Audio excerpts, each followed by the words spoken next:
What a great place to start. This from Jason Kalkenis. Delaware, FAFO edition.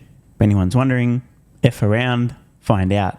Reposting Elon Musk, who had this to say: the public vote is unequivocally in favour of Texas. Tesla will move immediately to hold a shareholder vote to transfer state of incorporation to Texas. This, the result of a poll posted on X. Should Tesla change its state of incorporation to Texas, home of its physical headquarters? Overwhelmingly, people, the general public, voting yes. More than 1.1 million participants in this poll. How did we get here? First, I just wanted to remind you guys what happened in early 2020. Elon Musk speaking out against fascist, futile and inhumane lockdowns, shutdowns, and let's not get into that whole thing. I denounced them at the time, everyone got fucking mad, and here we are. Responding, message received to who or what? Oh, that would be the steaming pile of human excrement who wrote fuck Elon Musk. Oh, what do you know?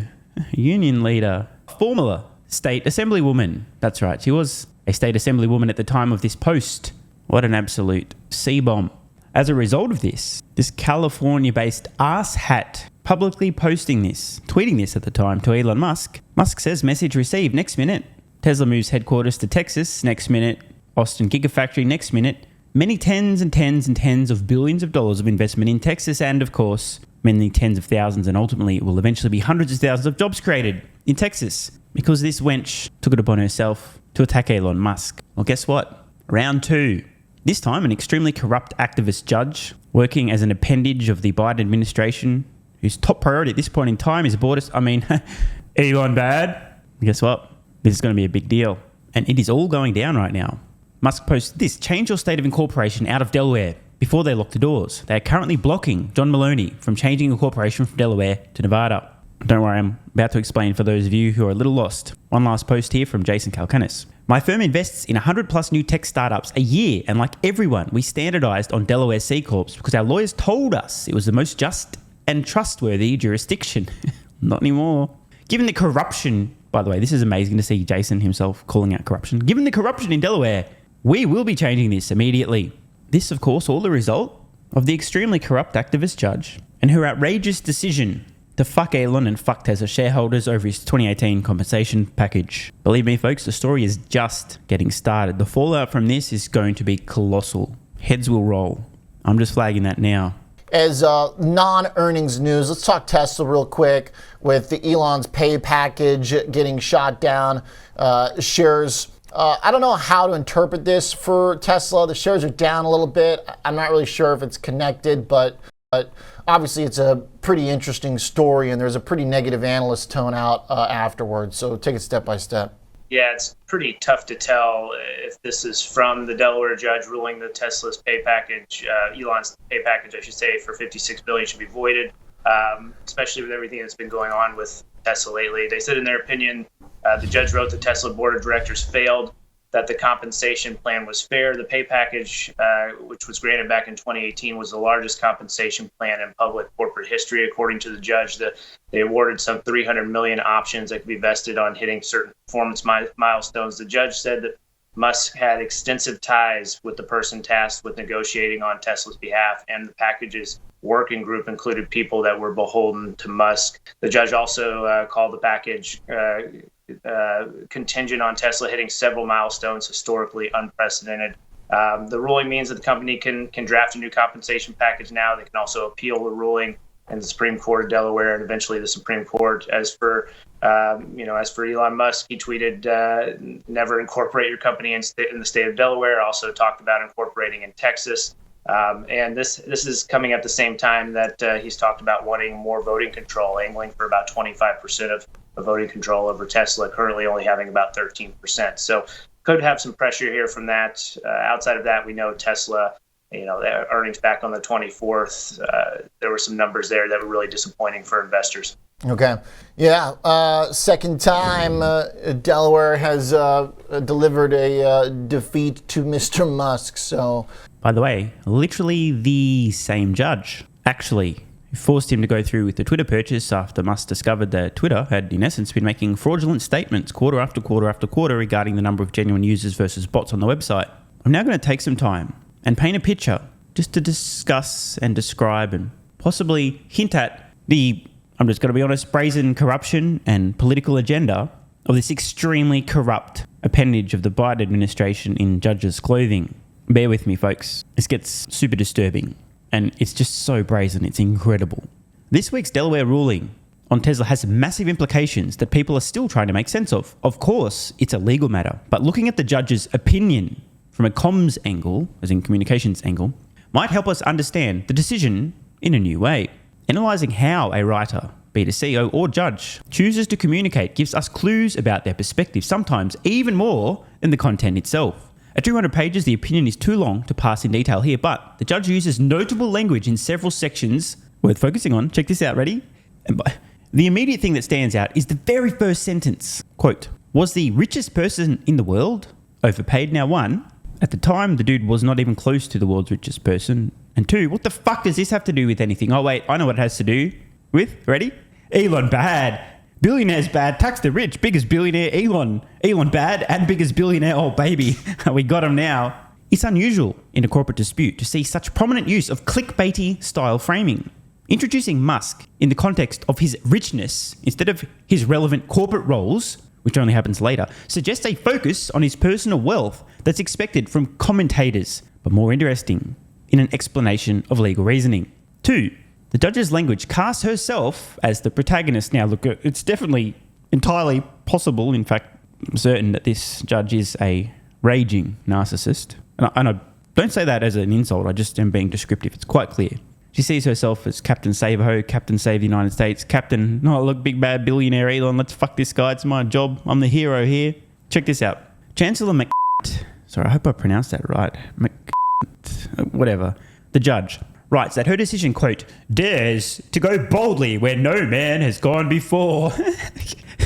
Bro, the narcissism is next level. And announces, once more, unto the breach, dear friends, once more. Okay, so just to be clear, this judge is currently self-filleting. She's talking about her own decision to fuck Elon here. This decision dares to boldly go where no man has gone before. Look at me, I'm a hero. I'm so bold. I've done something that's unprecedented. I'm amazing. Look at me. Definitely not a narcissist. It's insane. I mean, seriously. This is striking. Now, that's a fucking understatement. That kind of bluster and appetite for making history is more typical of people building political careers, or in this case, potentially seeking the career opportunities and accolades that come with taking on, quote, the richest person in the world and a superstar CEO. Ding, ding, ding, we have a winner. Hope you guys are understanding some of the psychology regarding the judge here. This is exactly what's happening.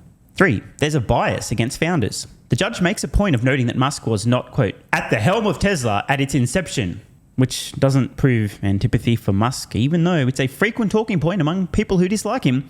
As she says, he later, quote, earned the title founder. The fuck does that have to do with anything either? But what's explicit is that, having accepted Elon as Tesla's founder, Chancellor draws a distinction between founder CEOs and, quote, professional managers, and said it's the latter that merit equity grants to give them skin in the game. I mean, look at this. The way that this is articulated, I'm just going to read this. Again, this is from the judge. It's insane. Musk does not need a base salary to keep his pretend hedge fund afloat. I mean, is this real life? Yes, it's outrageous. She's right that there's a difference. More innovation comes from founders than managers. That makes the double standard all the more misguided in disadvantaging founders relative to professional managers. But it's another insight into the judge's worldview. Why it matters. Chancellor McSeebomb previously ruled against Musk in the Twitter case, after which he moved Twitter from Delaware to Nevada. This opinion shows no overt indication of a grudge, but that history combined with a ruling that overturns a shareholder vote, a cornerstone of modern corporate governance. By the way, dear judge, go fuck yourself. I voted in favour of the compensation plan. How dare you have the gall to tell me, no, sorry, your vote doesn't count. Fuck you. And some of the noteworthy language in the opinion makes it worth at least exploring the possibility, oh, come on, the possibility, jumping in here, certainty, that there were other factors at play beyond pure legal reasoning.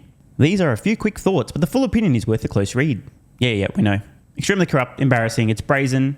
She's an activist. This is not logical, not reasonable. It's extremely heinous, just brazen. And I mean, honestly, if I didn't know any better and I had my tinfoil hat on, I might suggest that someone had tapped her on the shoulder and go, hey, judge, you might blow up your career doing this thing, but Elon bad and we'll look after you after the fact. And here's how we'll look after you after the fact. Therefore, blow up your career. Fuck Elon, because Elon bad and there's an election coming up this year. We'd really like to make sure that everyone understands that Elon bad and don't visit X and see people's thoughts and opinions and footage of the border. And no, we've got to destroy this guy right now. But don't worry, we'll look after you after the fact. And here's how. Oh, here's a few paper bags. They're very heavy, aren't they? Yeah, take these bags just because why not? And please, go kill this guy. Not literally, by the way. Of course, I don't have a tinfoil hat on. That was just a hypothetical example of something that definitely, absolutely, 100% will not have occurred ever, because that would be really corrupt and just unimaginable in a democracy like the United States. And we ain't done. From Ben Shapiro, the world's #1 rapper, as I record this, literally, by the way. It's a topic for another video. Elon Musk took the riskiest pay package in history and then hit marks that literally no one thought possible, including his detractors. When he signed the package, Tesla was trading at $20. It's now near $190. The judicial seizure of his compensation is hatred of Musk, pure and simple. More facts from Ben Shapiro that don't care about your feelings. He's right. Oh, and what do we have here? Judge Kathleen McSeebohm rescinded Elon Musk's $55 billion Tesla compensation package, overturning the company's board and 80% of its shareholders. McSeebohm also ruled against Elon Musk during his Twitter acquisition. Before becoming the head of the Delaware Chancery Court, McSeebohm worked at a Delaware law firm called Young Conaway. Ooh, I wonder where he's going with this. This firm and its employees have been major donors to President Joe Biden for decades. I'm sure that's totally irrelevant. In 2016, Hunter Biden, who definitely didn't leave a laptop anywhere previously and said laptop wasn't suppressed from being shared prior to the previous presidential election. So I don't know why I mentioned that fake conspiracy theory from Russian disinformation creators. Hosted a gubernatorial campaign event for Congressman John Carney with then Vice President Joe Biden as the guest speaker. This event took place at the law offices of Young Conaway. Wait, so she worked at Young Conaway. They're major donors to Joe Biden for decades. 2016, the big guy's son, Hunter Biden, hosts a campaign event and Joe Biden is the guest speaker. And the event is taking place in the law offices of the firm at which this wench previously worked. Totally irrelevant details. I mean, they had to pick some venue, right? This doesn't mean anything. Carney, a close friend of Joe Biden. Oh, that's weird. For the last 4 decades, later became governor and nominated Kathleen McSeebohm, the judge who fucked Elon, a partner at Young Conaway, to her position on the Delaware Chancery Court. So, Joe Biden's friend nominates Kathleen McSeebohm to the Delaware Chancery Court and then fucks Elon twice, once on Twitter and once on compensation. And Joe Biden himself recently, maybe a year or two ago, said basically Elon bad and he should be looked into, and suddenly every arm of the government's coming after the guy and all of his businesses. Total coincidence, of course. In a March 2018 email, the party animal himself, Hunter Biden, claimed to personally know every judge on the Delaware Chancery Court while threatening legal action against his Chinese business partners. Quote, I will bring the suit in the Chancery Court in Delaware, which, as you know, is my home state, and I am privileged to have worked with and know every judge on the Chancery Court. Is Hunter Biden then sort of implying that since I know the judges, they'll rule in my favour? Why else would you mention that? That's weird. After Elon Musk purchased Twitter, and with the stated goal of restoring free speech, President Biden called for a federal investigation into Musk on the podium at the White House. He sure did. Following this, the Biden Department of Justice, Securities and Exchange Commission, and Federal Trade Commission initiated legal actions and investigations against Tesla, SpaceX, and X. Oh, and let's not forget the rescinding of a grant for Starlink's internet service from the FCC and the guy dissenting against own organisation. We've been there, right? This is going to get a very long video otherwise. Carrying on. This recent decision by Judge McSeebohm, who worked with Biden's top donors, well, that's an irrelevant detail, and was nominated by Biden's close friend, obviously also irrelevant, to override Tesla's board and the majority of its shareholders is another clear example of the Biden administration and its allies weaponizing the American legal system against their political opponents. Trolling aside, when the dude's right, the facts are the fucking facts. By the way, check this out. Do you think Elon Who remembers this? Musk is a threat to U.S. national security, and should the U.S. and with the tools you have investigate his joint acquisition of Twitter with foreign governments, which include the Saudis?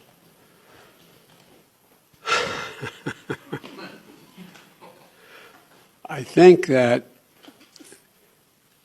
Elon Musk's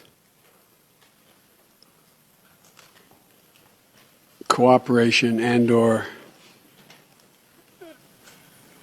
technical relationships with other countries is worthy of being looked at. Whether or not he is doing anything inappropriate, I'm not suggesting that. I'm suggesting that it's worth being looked at. But that's all I'll say. And that's all the big guy needed to say, because since then, as we know, many arms of the US government have been weaponized and attacking this guy through every vector, all of his companies. What a coincidence. And in case anyone's wondering or wants to pause the video, the poster of this thread on X has receipts, Hunter Biden's emails, the whole thing, kit and caboodle, owner of the law firm, Kathleen McSeebom, hanging out with his good buddy Joe Biden, multiple instances. Total coincidence, of course. I'm just a tinfoil hat wearing conspiracy theorist. Vivek Ramaswamy also spoke out against the absolute insanity here. Not going to watch the full video, but just to share his post. The Delaware Chancery Court's decision to strike down Tesla's deal with Elon is a threat to the future of capitalism. Courts shouldn't second-guess the business judgments of boards to maximize shareholder value. Yet that's exactly what Tesla's board did here, successfully. And now this from Siobhan Zillis. If you know, you know. America should be encouraging those who are willing to take literally zero unless they actually perform and get significant upside only when there is sustained and ungameable performance beyond anyone's wildest dreams versus golden parachute executive packages that allow for payouts, even in the case of failure. There are so many anti-meritocratic situations where people take money off the table while destroying shareholder value. This is what's unfair to shareholders, not participating in upside that one actually puts blood, sweat and tears in to create, and that wouldn't have otherwise existed. This ruling unfortunately pours water on creating incentives for true exceptionalism, value creations and meritocracy. Participating in genuine value creation and not being awarded for failure should be how compensation works. Unless, of course, you're a communist, which, funnily enough, is a philosophy into which many in school systems in the West, in particular in the United States, are currently being indoctrinated. Musk himself hit the nail on the head. This is insulting to Tesla shareholders. And of course, the real plaintiff is almost always, and certainly is in this case, the class action law firm who, depending on how it's calculated, may capture a fee, I'm not kidding by the way, in excess of $1 billion for fucking Elon. I'm not kidding. Imagine that. Absolute vultures. And just to wrap things up, for what it's worth, the stock market doesn't seem particularly concerned about this judge, well, at least as it relates to Tesla. The stock had a pretty volatile reaction initially, but it's basically gone nowhere as a result. And I don't really think this is as big a deal as it seems. I'm pretty sure this will get struck down if it gets to the Supreme Court, because it's absolutely fucking insane. I mean, bro, I'm no lawyer, but I could probably win this case myself. Unless, of course, there's corruption even that high. The personal nature of the attacks, the strange language from McCormack, literally deep-throating herself, boldly going where no dickhead has gone before, starting this with the world's richest man, just the world's richest man. I mean, there's so many red flags here. It's nonsensical. It's illogical. This decision spits in the face of capitalism, spits in the face of Tesla shareholders. It really is an insult to Tesla shareholders. Tesla's board can come back with something with extensive disclosures, get it approved by shareholders, and we're off to the races. And I think even the big money investors have realized this is not a big deal. But bro, I actually can't believe what I'm witnessing.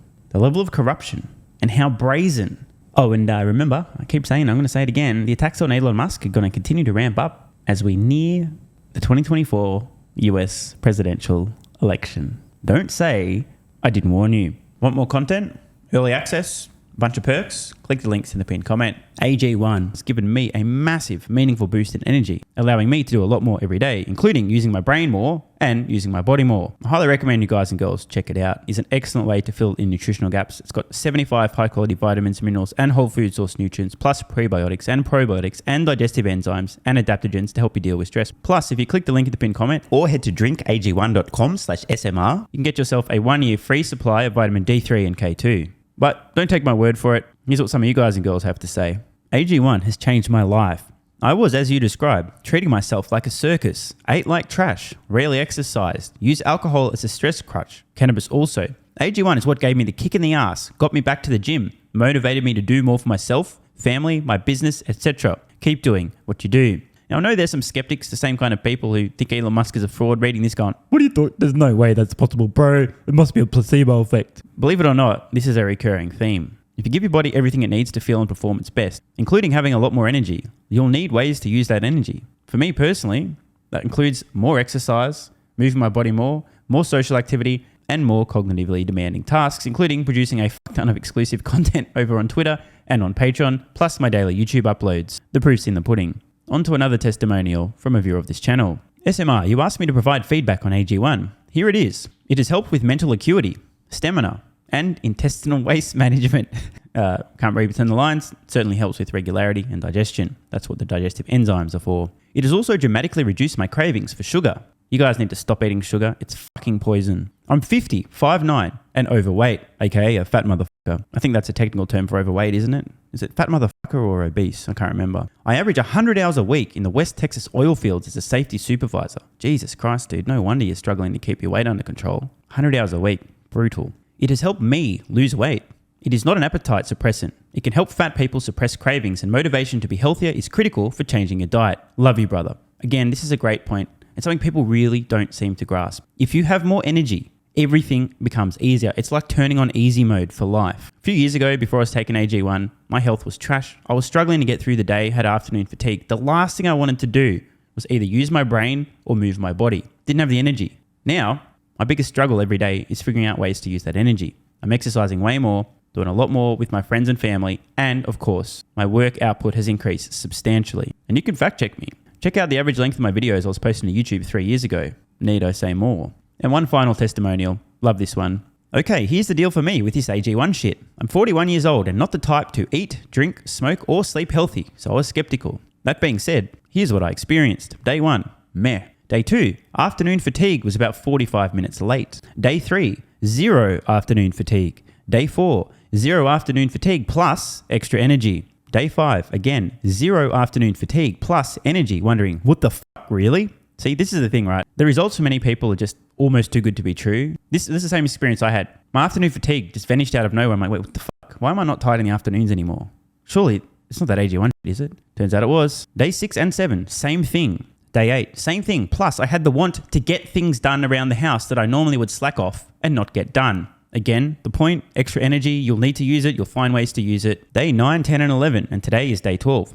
I fucking love it. So however you managed to get me to buy it, I'm so glad you did. Thank you so much, SMR. It really changed me so far. Guys, this shit really works. Just try it. By the way, this is the reason I continue to relentlessly promote AG1. A lot of people get real fucking mad in the comments. Oh my God, Snake Oil Salmon's sold out. Oh my God, he's a scammer. This is fraud. But constantly, I'm pretty sure everyone making these comments is also currently short Tesla stock. I'm not particularly concerned about people having a negative perception, those folks suffering from small brain syndrome, still living in my bum's basement syndrome, etc., writing mean comments, claiming AG1's a scam or it doesn't work. I mean, bro, when I get feedback like this is what keeps me going. Just try this stuff for a month, and if you don't get these results, get your money back. See, it's a literal no-brainer. It's an IQ test at this point in time. Testimonial after testimonial after testimonial like this. Get your money back if it doesn't work. Just try it for a month, and if it doesn't work, get your money back. Today's the day. It's finally time. Be like this guy who was a massive skeptic, but finally, after 1,000 promotions in a row, caved in, tried AG1, and has results like this. Head to drinkag1.com/SMR or click the link at the pinned comment, and please, let me know how you're feeling in a few weeks' time. Now, if you'll excuse me, time to put my extra energy to good use. I'll be recording some more exclusive content for Patreon and my Twitter subscribers. So click the links at the pinned comment. See you over on Twitter and or Patreon, and don't forget to grab your AG1. Love ya.